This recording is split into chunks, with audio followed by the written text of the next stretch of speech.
Bismillahirrahmanirrahim. Assalamualaikum warahmatullahi wabarakatuh. Salam sejahtera untuk kita semua. Nama saya Akbar Ilmi Harum. Saya adalah mahasiswa program S2 pada Manajemen Proyek Konstruksi Institut Teknologi 10 November Surabaya. Pada kesempatan ini saya akan mereview sebuah artikel, dan presentasi ini adalah salah satu tugas dari saya yang ditugaskan dalam sebagai syarat kelulusan untuk eh, mata kuliah strategic management, dan ditugaskan oleh dosen kami Bapak Dr. Insinyur Tatang Ahmad Taufik MSc IPU.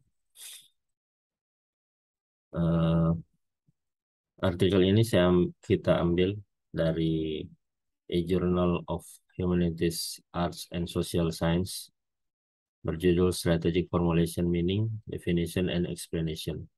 Ditulis oleh Sokchok Tong Sokolan dari Silpakorn University Bangkok, Thailand. Baik, kita mulai. Jadi pembahasan ini ada beberapa outline yang akan kita lalui. Yang pertama adalah introduction.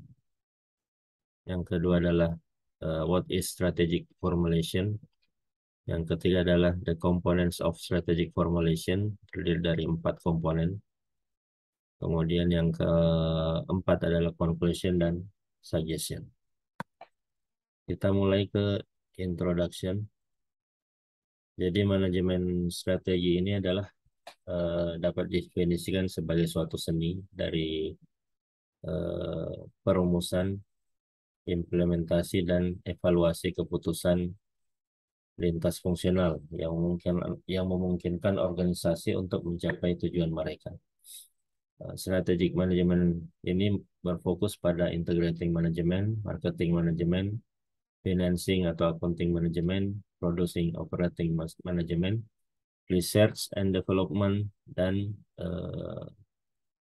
computer information system arrangement.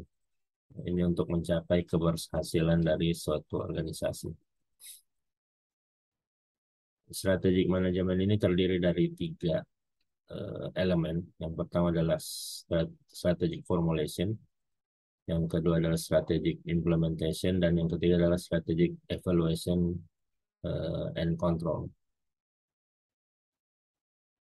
Jadi tujuan dari manajemen strategis ini adalah untuk menciptakan peluang masa depan dengan perencanaan jangka panjang, termasuk mengoptimalkan setiap peluang untuk hari-hari yang akan datang. Pada kesempatan ini yang dibahas adalah strategic formulation. Apa itu strategic formulation? Strategic formulation ini melibatkan penilaian strategi yang sudah ada, kemudian melibatkan organisasi dan melibatkan lingkungan untuk mengembangkan strategi baru dan rencana strategis untuk meningkatkan keunggulan kompetitif di masa depan.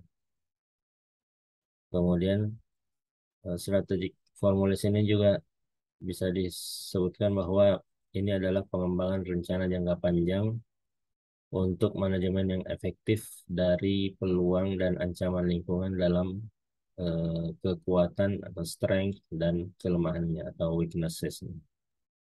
Jadi bisa disebutkan singkatnya bahwa strategic formulation ini adalah tahap pertama dari manajemen strategi bagi suatu organisasi untuk membentuk masa depan mereka dan untuk mengidentifikasi posisi dan arah strategis mereka untuk diikuti. Kalau kita lihat dari gambar 2, jadi strategic formulation process itu dimulai dari where you are now, di mana kita sekarang, hingga ke to somewhere in the future. Kemudian ada 4 komponen dalam strategic formulation. Yang pertama adalah mission and vision statement. Yang kedua adalah environmental analysis. Yang ketiga adalah long-term objectives. Yang keempat adalah generating strategic option and selecting particular strategy. Yang pertama adalah pernyataan misi dan visi. Kita sebut kita jelaskan satu-satu. Pernyataan misi ini eh, definisinya adalah definisi visi dan misi ini yang digambarkan sebagai tujuan dan alasan untuk memulai suatu organisasi. Kemudian eh, pernyataan misi membantu organisasi untuk menentukan tujuan, strategi, dan kebijakan mereka. Nah, untuk eh, menulis pernyataan misi ini, organisasi harus menjawab beberapa pertanyaan. What is the purpose of your business? Apa tujuan bisnis Anda? Apa yang ingin Anda capai atas nama pelanggan Anda? Kemudian berdasarkan kebutuhan yang Anda lihat, mengapa bisnis Anda ada? Kemudian kebutuhan mana yang dapat diselesaikan atau dilayani oleh organisasi Anda. Kemudian pernyataan visi ini sebagai citra yang diinginkan perusahaan di masa depan. Kemudian eh, komponen pernyataan visi dibagi oleh Collins and Porras menjadi dua komponen, yaitu core ideologi dan ide masa invention future atau ideologi inti dan masa depan yang dibayangkan. Kemudian Hidayat telah menyarankan pertanyaan untuk dijawab oleh perusahaan untuk menyusun pernyataan visi mereka. Yang pertama yaitu seperti apa bisnis Anda dalam 5 dan 10 tahun dari sekarang. Kemudian hal baru apa yang Anda kejar. Kemudian kebutuhan pelanggan masa depan apa yang Anda ingin penuhi. Nah, untuk visi dan misi statement ini tentunya akan memberi manfaat. Beberapa di antaranya yaitu memberikan alasan tujuan kegiatan organisasi dan menginspirasi karyawan dengan sense of belonging atau rasa memiliki. Kemudian mendefinisikan jenis operasi organisasi. Kemudian pernyataan visi dan misi ini dianggap sebagai eh, titik sentral dan arahan bagi karyawan untuk mengidentifikasi diri mereka dalam organisasi. Kemudian pernyataan visi dan misi ini membantu organisasi untuk mengubah tujuan menjadi tugas dan deskripsi pekerjaan yang dapat diberikan kepada mereka yang bertanggung jawab. Dan pernyataan visi dan misi ini memberikan filosofi organisasi kepada karyawan. Selanjutnya adalah eh, environmental analysis.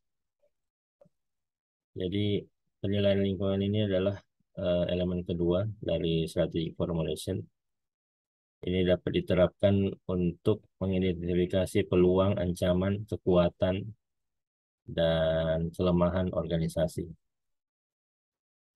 Jadi faktor lingkungan ini dapat sangat mempengaruhi perusahaan, sehingga perusahaan harus dengan hati-hati menyusun rencana yang selaras dengan situasi sekitar yang dapat terjadi saat ini atau di masa depan. Nah, di sini juga bisa digunakan analisis SWOT yang baik, salah satu alat pengelolaan strategis, jadi bisa membantu perusahaan untuk menentukan kekuatan, kelemahan, peluang, dan ancaman sendiri, baik di dalam maupun di luar dari lingkungan. Nextnya adalah long term, tujuan strategis jangka panjang.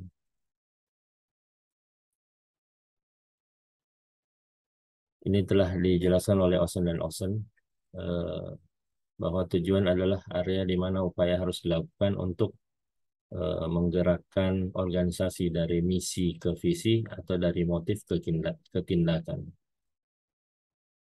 Jadi ada dua jenis tujuan, yaitu tujuan jangka panjang dan tujuan tahunan. Tujuan jangka panjang ini dapat diibaratkan sebagai jembatan penghubung antara visi dan tujuan untuk menciptakan cara-cara konkret dalam kegiatan bisnis. Jadi tanpa tujuan jangka panjang ini organisasi tidak dapat mencapai visinya. Kemudian menghasilkan opsi strategis dan memilih strategi tertentu. Jadi memilih pilihan strategis yang tepat adalah proses sentral untuk membuat keputusan strategis yang berkelanjutan. Jadi disinilah strategi kreatif terjadi bersamaan dengan kemungkinan ekstra dalam bisnis. Jadi selalu ada peluang dalam proses analisis strategis ini. Kemudian seperangkat strategi alternatif yang paling menarik harus dikembangkan terkait dengan keuntungan, kerugian, trade-off, biaya, dan manfaat. Dan sangat penting bagi para eksekutif untuk menggunakan faktor internal dan eksternal untuk menentukan strategi organisasi untuk mempertahankan dan meningkatkan keunggulan kompetitif yang mengarah pada sinergi. Nah, untuk kesimpulannya dari artikel ini,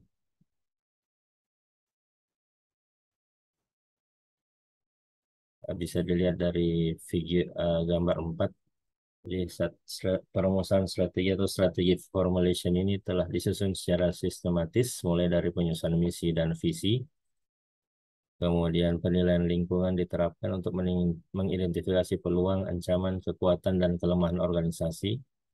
Kemudian dari strategi, hal ini dapat dimanfaatkan dengan memperhatikan faktor lingkungan internal dan eksternal untuk mencapai tujuan. Tanpa tujuan jangka panjang, organisasi tidak dapat mencapai visinya, dan memilih pilihan strategis yang tepat adalah proses sentral untuk membuat keputusan strategis yang berkelanjutan. Itu kesimpulannya, dan saya memberi saran sedikit untuk artikel ini akan lebih komplit, lebih lengkap jika dilengkapi dengan contoh dalam penerapan rumusan strategis dari strategi formulation ini. Ini adalah referensi yang sudah disebutkan di awal tadi. Artikel dari A Journal of Humanities, Arts, and Social Science. Demikian pembahasan saya pada kesempatan ini. Mohon maaf atas segala kekurangan. Semoga ada manfaatnya. Terima kasih. Sampai ketemu pada pembahasan selanjutnya. Assalamualaikum warahmatullahi wabarakatuh.